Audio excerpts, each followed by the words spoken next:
Dear friends, when I went to see Henry recently, he was moaning about not having had a book to himself for ages. Yes, I agreed. There's the story about patching up your smoke box. And the time my wheel broke, he interrupted. What about when you came out of the works before you'd been properly painted, I said. You wouldn't, he said. But I would, and I have. It might teach Henry not to try and tell me what to do. The author.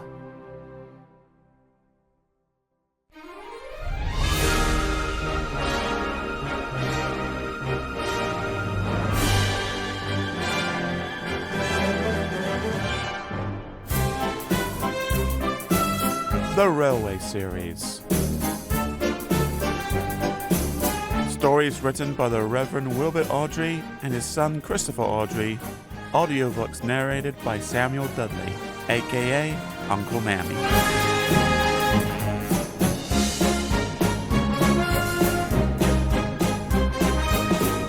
Book 37, Henry and the Express.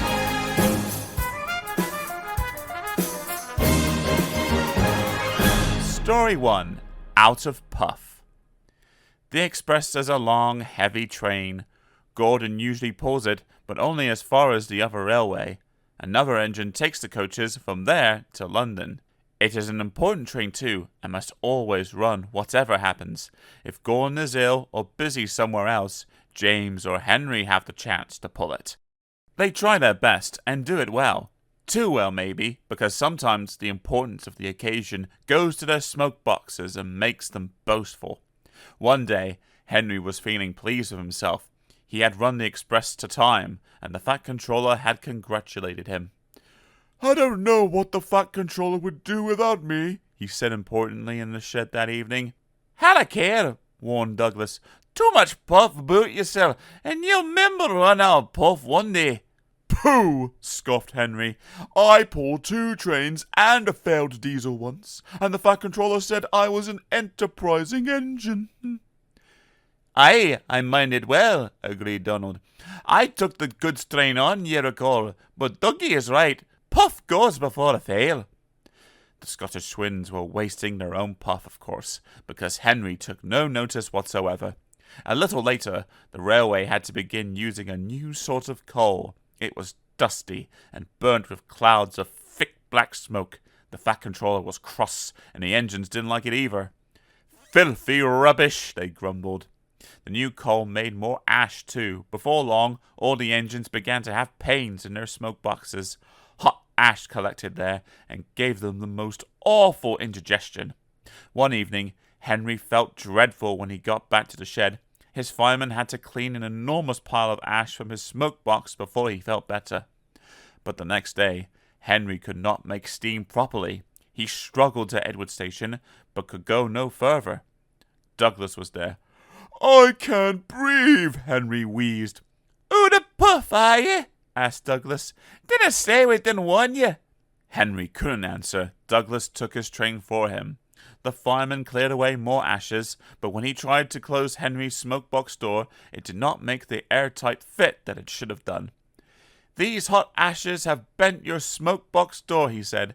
Air is coming in so that you can't breathe properly through your fire. But I know how we could cure that. He filled a bucket with water. Then he fetched all the old newspapers he could find from the station bookstall. The driver helped him tear them into strips, which they soaked in the water. What are you doing? Asked Henry anxiously. Making something called papier-mâché, explained the driver. When this paper is soggy enough, we shall paste it in your air leak so that you can breathe better. It won't last forever, but it will get us home. Oh, said Henry unhappily. His driver was right. When the job was done, Henry felt much better, and even the driver and fireman were surprised how well he steamed. We'll have to get the Fat Controller to make it permanent, they joked. Henry went very carefully and reached the shed without mishap. His story had got there before him, of course.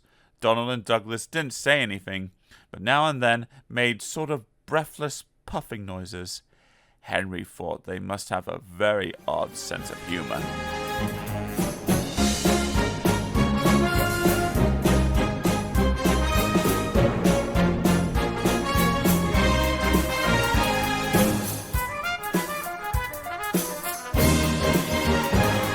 Story 2, Overhaul.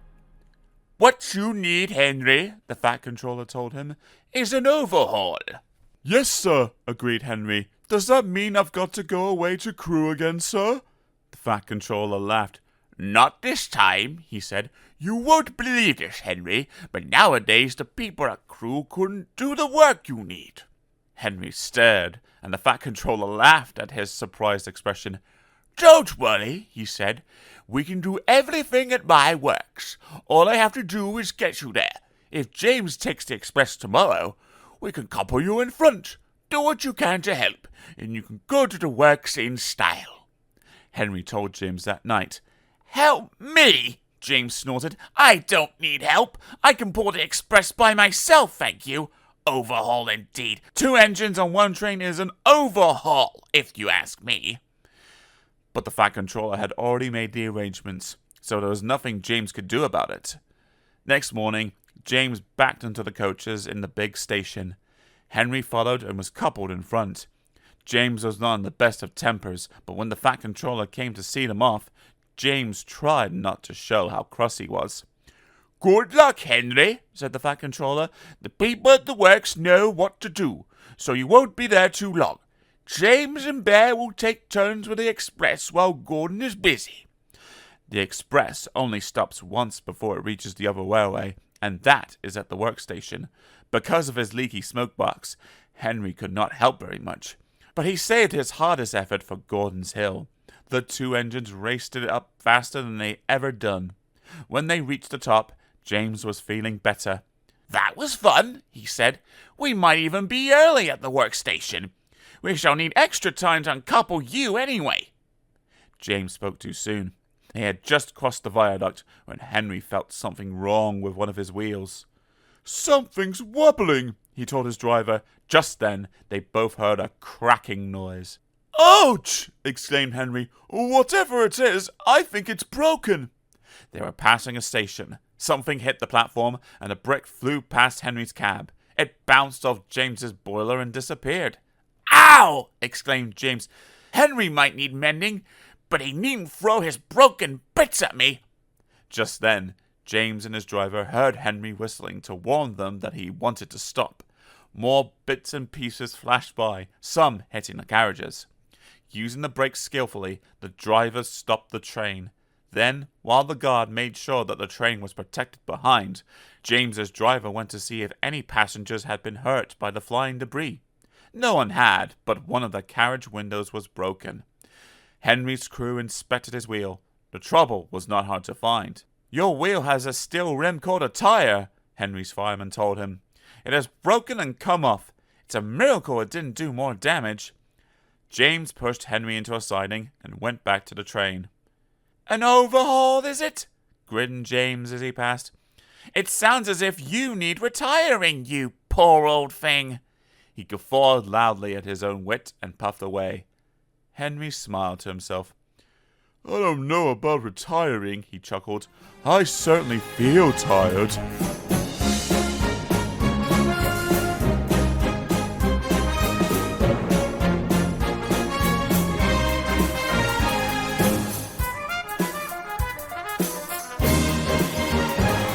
Story 3, Sliding Scales.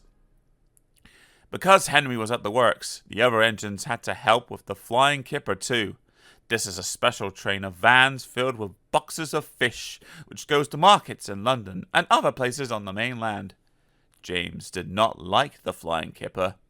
"All those smelly vans," he complained one morning. "You can't get the smell off your tender for weeks." "I'm very fond of a good kipper," remarked his driver. "You're welcome to it," retorted James. "A right old misery today, aren't you?" said his fireman. "You got out of the shed by the wrong door this morning, and no mistake. Now get a move on, or the Fat Controller will give you something to moan about." Groaning horribly on the curves, James went slowly down to the harbour.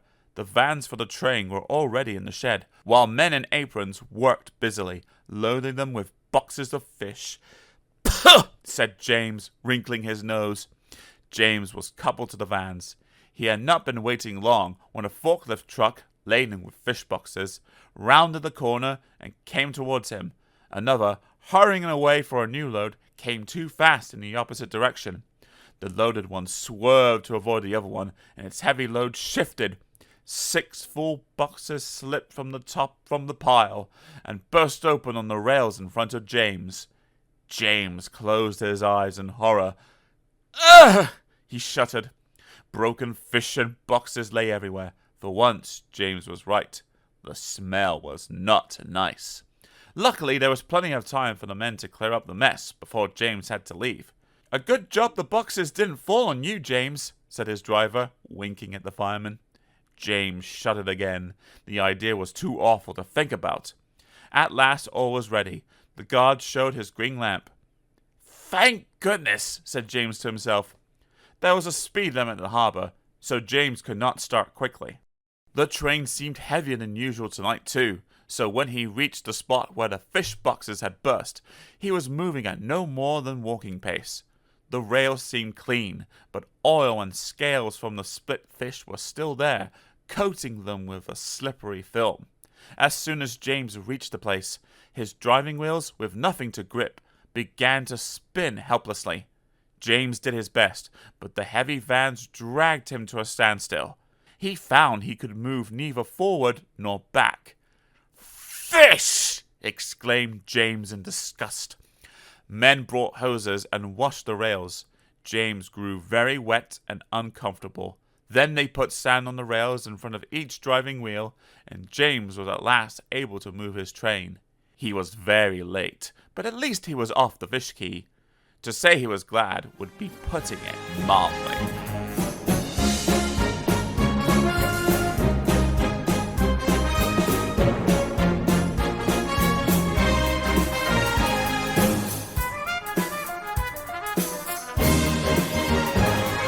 Story 4. Henry Sees Red. Henry found life boring at the works. The men worked hard to make him better, but it seemed ages before he was ready. At last, when he had passed the test to make sure he was mended properly, men came to repaint him. But Henry saw that instead of nice green paint, they had something very different in their paint pots.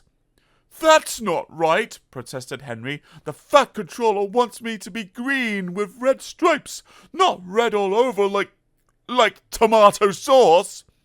The painters laughed. "You'd look very handsome, Henry," they said. "But don't worry, this paint is a special sort of undercoat. You shall have proper green with red stripes before we're finished." "Undercoat," muttered Henry in disgust. "Whatever would the other engines say if they saw me looking like this?" The men laughed and carried on painting. His driver came early next morning to wake him up. "Come on, Henry," he said. "There's an emergency on at the big station, and the Fat Controller says you're to help." "But I can't go like this!" exclaimed Henry. "They'll all laugh at me." "No choice," said his driver. "The diesel Pony Express has failed, and the Fat Controller needs you to take over. It's either us or a long walk for the passengers, and you know the Fat Controller wouldn't like that." The fireman raced steam as quickly as he could, and Henry, blushing with embarrassment, set off for the big station. The Fat Controller was pleased to see him. "I feel so silly looking like this," complained Henry. The Fat Controller laughed. "You do look unusual, Henry," he agreed, "but you have helped me out of a very awkward situation, so don't worry about it." But Henry did worry. Soon, too soon for Henry, it was time to start. The express was heavy, and Henry quickly felt the drag of the coaches. "We'll need help on Gordon's Hill today," remarked his driver. But they were in trouble earlier than that. As they approached Edward Station, the brakes went wrong on the last coach of the train, and they had to stop and uncouple it. To make matters worse, Donald, who should have been there to help, had been called away. Henry had to push the coach into a siding himself, and without Donald, there was no one to help him on the hill. "Never mind," comforted the driver. "You can do it. You're an enterprising engine, remember."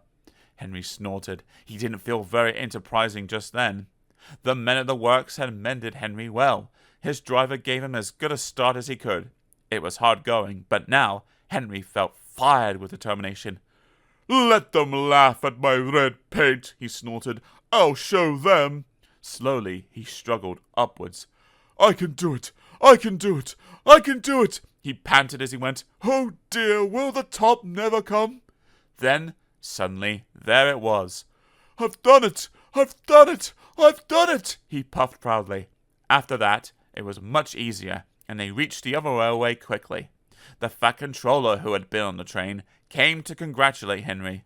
"Well done, Henry," he said. "I'm very proud of you. Perhaps all my engines should be painted red, but you have certainly earned your proper green with red stripes." Which, of course, is just what Henry got. And when he at last returned to the shed, there was a warm welcome for Henry the Green Engine.